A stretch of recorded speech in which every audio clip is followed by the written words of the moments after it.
Merci encore une fois d'avoir choisi ce rendez-vous du journal, fidèles téléspectateurs. En voici d'abord les principaux titres.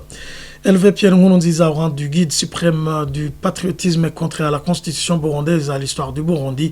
Vous aurez les explications dans ce journal de l'ancien sénateur du Burundi, Emmanuel Ngengurutse. L'Union européenne ne devrait pas tomber dans le piège du secrétaire général de l'EAC qui demande la levée des sanctions au gouvernement du Burundi. Les défenseurs des droits humains rappellent que ce qui était à la base de ces sanctions est toujours valable au Burundi. La violation des droits humains est restée une triste réalité. Vous allez suivre dans ce journal Maître Janvier Bigirimana. La CNIDH doit rester dans sa place de statut B puisqu'elle n'a rien changé depuis sa dégradation en 2018. Même son président se comporte comme un militant politique et non un président d'une commission en charge du respect des droits humains. Voilà pour les titres.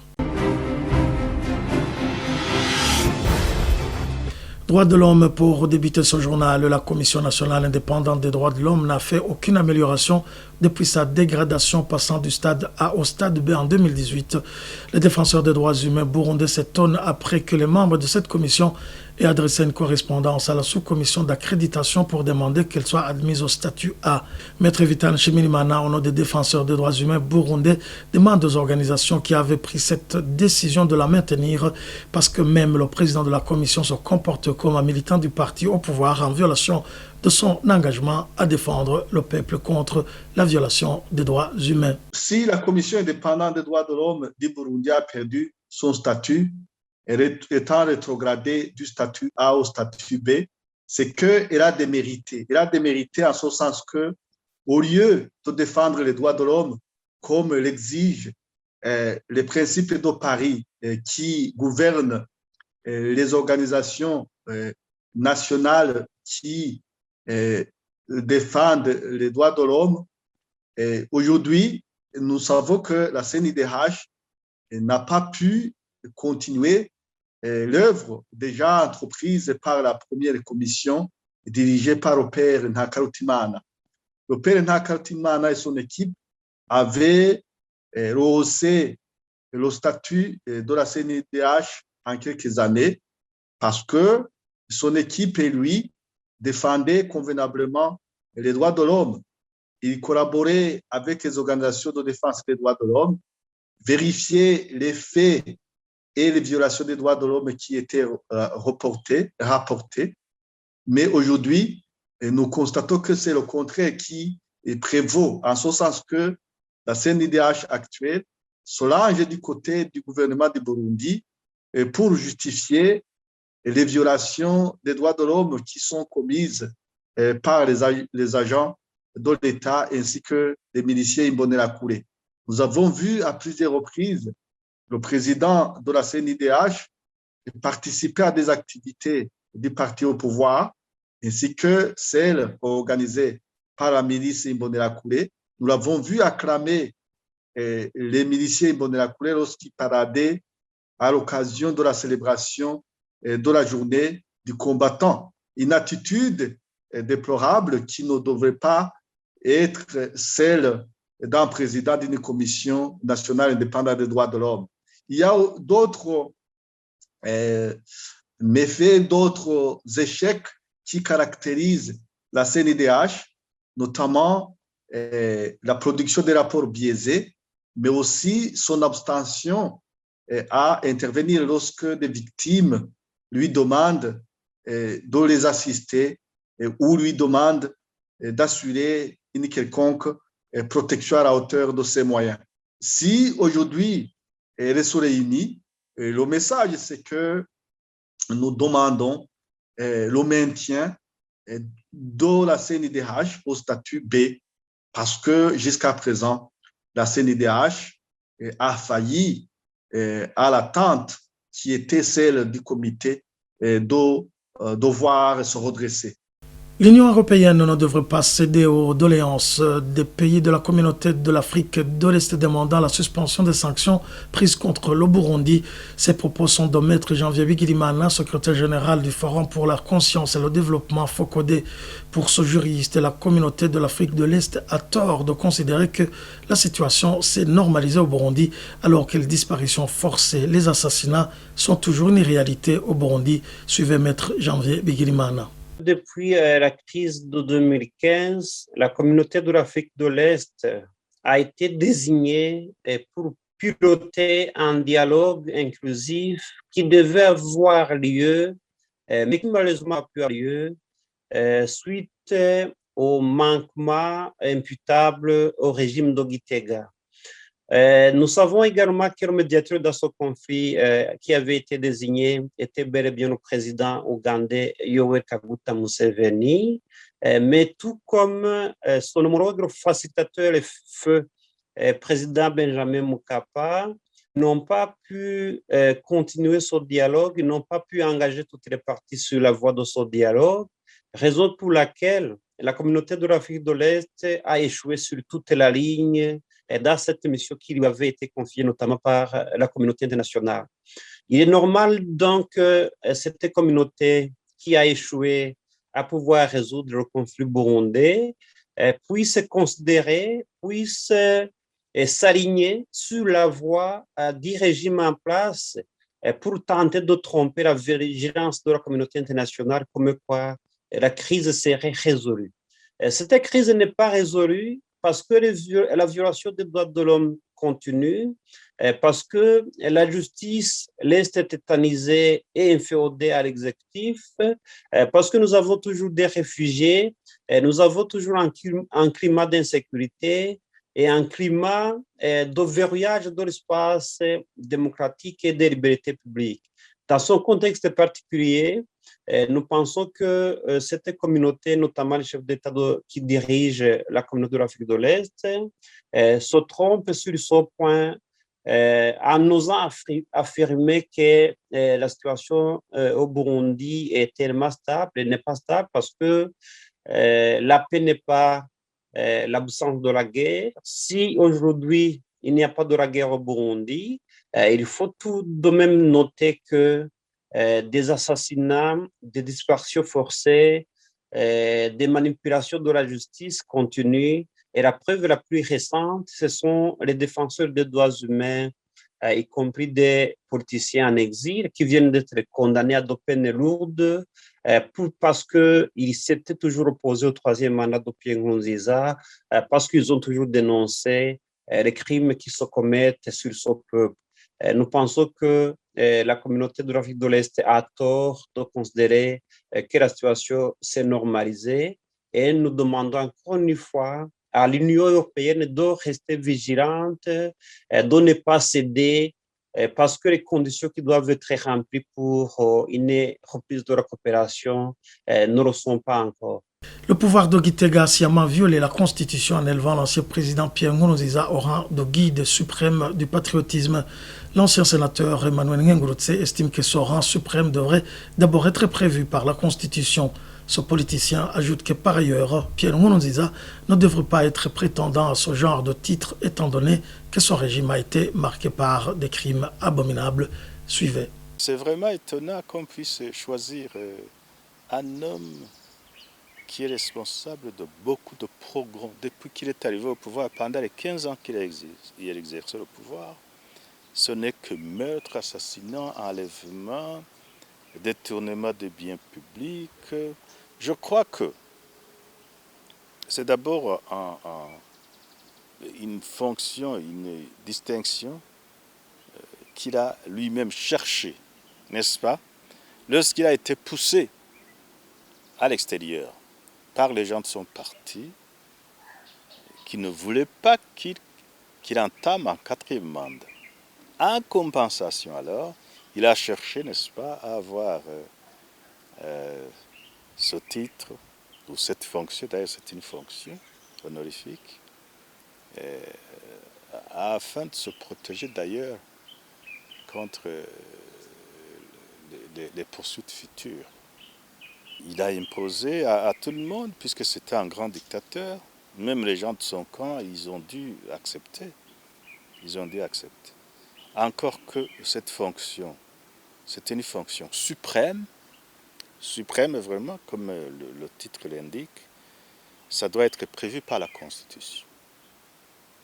Et la Constitution n'a pas prévu ça. Donc, cette fonction viole la Constitution du Burundi. Même celle-là qu'ils ont fait adopter en 2018. Une telle institution doit être prévue par la Constitution. C'est une institution qui est supérieure à celle du chef de l'État. C'est incroyable. C'est incroyable. Et ce qui est étonnant, c'est que le président Evariste Ndayishimiye continue à faire, n'est-ce pas, il valide la démarche de son prédécesseur. Une démarche inconstitutionnelle, une démarche illégitime, une démarche injustifiée si on tient compte des profils des anciens chefs de l'État, que ce soit les rois ou les présidents. Mis à part les rois, même si on prenait uniquement le président, il ne devait pas être le premier à être primé. Non. Si le gouvernement voudrait mettre en place cette institution du guide suprême du patriotisme, l'ancien sénateur Emmanuel Ngurutse considère que notre pays a connu des leaders charismatiques dignes d'être élevés à ce rang. Il donne l'exemple du roi Nareru-Shatsi, fondateur du royaume du Burundi, Nareru-Gamba ayant agrandi les frontières du pays, Mwezi Gisabo et Mwambutsa qui ont combattu les envahisseurs étrangers, ainsi que le prince Louis Gwagasole, le père de l'indépendance. Encore une fois, Emmanuel Ngurutse. Si l'État burundais devait instituer ce titre honorifique ou cette fonction ou ce titre, il devait d'abord n'est-ce pas, parcourir toute l'histoire de ce pays et contempler tous les dirigeants de ce pays depuis le fondateur du royaume du Burundi, à savoir Ndarirushatsi Tchambalantama. Et après, le mettre sur une shortlist, voir s'il mérite ça. Et puis après,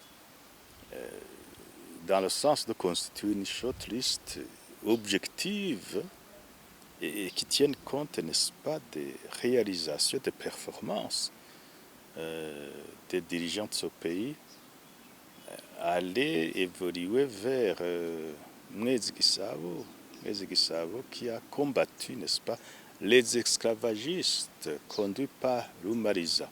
Et ça, c'est bien écrit dans les livres d'histoire que les combattants burundais sont très forts parce qu'ils ont poussé l'invasion esclavagiste. Et le même Mwezi Gisabo, il a essayé de combattre l'arrivée des Allemands, des colonisateurs allemands. Ça a été dur, je pense que ça a duré quelques mois. Il a beaucoup résisté, mais après, ils se sont entendus, ils ont signé le traité de Kiganda. Mais ils l'ont reconnu comme le roi du Burundi, n'est-ce pas? Celui-là, c'est quelqu'un aussi qui méritait qu'on le mette sur le shortlist et voir si il méritait ce titre, cette distinction. Il y a l'autre roi du Burundi, c'est Nareru-Gamba. Nareru-Gamba qui a conquis des territoires et qui, grâce à lui, n'est-ce pas, c'est lui qui a donné les limites territoriales de ce pays, de notre pays. Celui-là aussi méritait d'être mis sur le shortlist et évoluer vers Mwambutsa IV qui a dû gérer les problèmes de colonisation allemande puis belge alors qu'il était trop jeune. Mwambutsa IV, il a pu préserver l'unité de Burundi, surtout pendant la période pré- et post-électorale, indépendance. Pendant les élections, il y a eu trop de divisions, n'est-ce pas? Des enseignements divisionnistes qui étaient inspirés par le Parmehutu au Rwanda. Vous voyez que nous, au Burundi, l'indépendance s'est bien passée. Mais au Rwanda, il y a eu des pogroms. Ils ont commencé à tuer les Tutsis et à chasser. Et donc, grâce au leadership d'Imwami, Imwambutsa 4, le Burundi a pu sauter le piège, n'est-ce pas, tendu par les colonialistes qui ne voulaient pas l'indépendance ou qui voulaient partir après avoir instauré un régime Hutu Power comme au Rwanda, tant de Kayibanda, de Mbonyumutwa, et après vous avez vu ce que ça a produit au Rwanda, le génocide contre les Tutsis en 1994. Et sans oublier bien sûr le prince Rugwa Gasore qui s'est battu pour l'indépendance nationale. Les dignitaires burundais sont priés de déclarer leurs richesses pour ne plus être considérés comme des voleurs au terme de leur mandat. C'est un appel du chef de l'État qui dit que les fiches sont disponibles pour le moment. Suivez. nagira ndabasabe guhera ku munsi w'ejo mutangure gusuzuma amatungo yanyu yose mufise kugira ngo muri izo ndwi zikurikira tube twahejeje kubishyira ku murongo tubishikirize abajejwe ubutungane kugira ngo ntihagire abazotugereka ko inkoni ishushe ngo hari ibyo twanyonoye kandi byari ibyo twari dusanzwe dufise. Cet appel du président Evariste Ndayishimiye s'inscrit dans la ligne droite des exigences des bailleurs de fonds, entre autres l'Union européenne. L'Observatoire de lutte contre les malversations économiques dénonce les contradictions dans le discours du chef de l'État à ce sujet. Gabriel Rufyiri indique plutôt que cela cache la volonté de se conformer aux conditions des bailleurs pour reprendre la coopération. Gabriel Rufyiri. Un grand leader doit aligner sa parole, ses pensées et ses actes. S'il ne parvient pas à aligner cela, c'est-à-dire qu'il y a un grand problème. Il y a un grand problème qu'il faut à tout prix trouver une solution. Pour nous, en deuxième lieu, nous pensons que le président de la République fait ces contradictions du simple fait que, d'abord, les corrompus au Burundi sont devenus plus forts que l'État. C'est le constat vraiment de l'ORICOM. Deuxièmement, nous voyons que le président de la République est poussé d'un côté par la pauvreté extrême qu'il ne parvient pas à gérer et par voie de conséquence, il est obligé d'honorer les engagements des partenaires du Burundi. Il est clair que sur base de tout ce que je viens d'expliquer, le président de la République a été obligé de faire ce revirement parce que l'argument c'est lequel le document ou le formulaire que les autorités devaient utiliser n'était pas encore plein. Donc, cet argument ne convient pas pour l'ORICOM. Dire que le formulaire n'était pas prêt pour être utilisé, c'est un argument qui n'est pas du tout fondé parce que, souvenez-vous, le président de la République, Pierre Nkurunziza, a déclaré le patrimoine lors de son accession au pouvoir, mais ça dirait juste une seule année. Et pourtant, il a passé au pouvoir 15 ans. Voilà pourquoi l'ORICOM ne comprend pas cet argument que le gouvernement vient d'annoncer à travers son secrétaire général. Donc, pour nous, c'est vrai, il vient de faire ce revirement, c'est une bonne chose. Ce qui nous intéresse, nous, c'est faire cet acte. Malgré tout, s'ils parviennent à le faire, c'est une bonne chose. Depuis qu'il y a eu des inondations dans la commune Gatumba et que certaines personnes ont été obligées d'aller dans des sites, il y a ceux qui ont commencé à prendre des drogues à cause du désespoir. C'est dans ce cadre que l'association burundaise pour un monde de paix sans drogue a organisé un atelier de sensibilisation de lutte contre la drogue pour les victimes de ces inondations. Valentin Avialimana, président de cette association, demande à d'autres associations de cette zone d'aider la population de cette commune à ne pas prendre des drogues pour leur bien-être. Aha mu Gatumba murazi yuko hateye imyuzure abantu bagati zabo abantu rero baca barashigwa mu masite tukuvuga ngo ahantu hakoraniye abantu benshi usanga hariho ibibazo bitandukanye bijya n'ibindi na cyane cyane yuko tugiye mu magara y'abantu aho usanga bamwe bamwe mu bari bahora bafata imiti ku bagendana ikizaro nyanganda sida ugasanga barabihevye abandi ugasanga batangwe kwihereza ibiyayuramutwe naco gituma twace dutegura iki gikorwa cyo kugira ngo dushobore guhimiriza abene gihugu ndetse n'ayandi mashira hamwe asanzwe akorera hano muri komine ya Mutimbuzi zone Gatumba kugira ngo dushobore kugabanya ingaruka mbi zikomoka ku biyayuramutwe na cyane cyane kuri aba bantu bahuye n'ivyago by'imyuzurire na cyane cyane yuko abo twatumiye mu bo mwabonye bari hano nabasanzwe babahanyene ni babandi nyene bagiye baserukira abandi tukaba twizigiye yuko iki gikorwa cagenze neza kuko mwabonye bamwe n'abandi bashoboye gutanga ubuhamya donc témoignage bavuga bimwe mu byo bari babayemwe mu gihe batari bwaronke inyigisho kukijanye n'ibiyayuramutwe ku ngaruka mbi zikomokako imvo ya mbere no kwihebura murazi yuko iyo umuntu yahora abahantu heza akagenda kuba habi hari yavuga ati noneho birarangiye agaca atangura kurondera ingene yorondera ibimuha umunezero kamonda batera nuko bokumva neza yuko iyo umuntu ashikiwe n'ivyago runaka umuti so gufata ibiyayuramutwe umuti ahubwo no kumenya mbega ibi vyago no bivamo gute kuko ni wihereza ibiyayuramutwe ushobora gusanga kumbure utazoshika kunyishu kuko ushobora kuba wahasize n'ubuzima. Un soldat ougandais en uniforme militaire armé et en possession d'autres munitions a été intercepté par l'armée rwandaise au nord dans le district de Bulera. C'était dans l'après-midi de ce samedi 12 juin 2021. Après identification, l'armée rwandaise l'a remis à l'armée ougandaise dans la soirée de dimanche 13 juin 2021. Eh bien, fidèles téléspectateurs, c'est ici que nous bouclons ce journal. Nous vous disons merci de l'avoir suivi. Au revoir.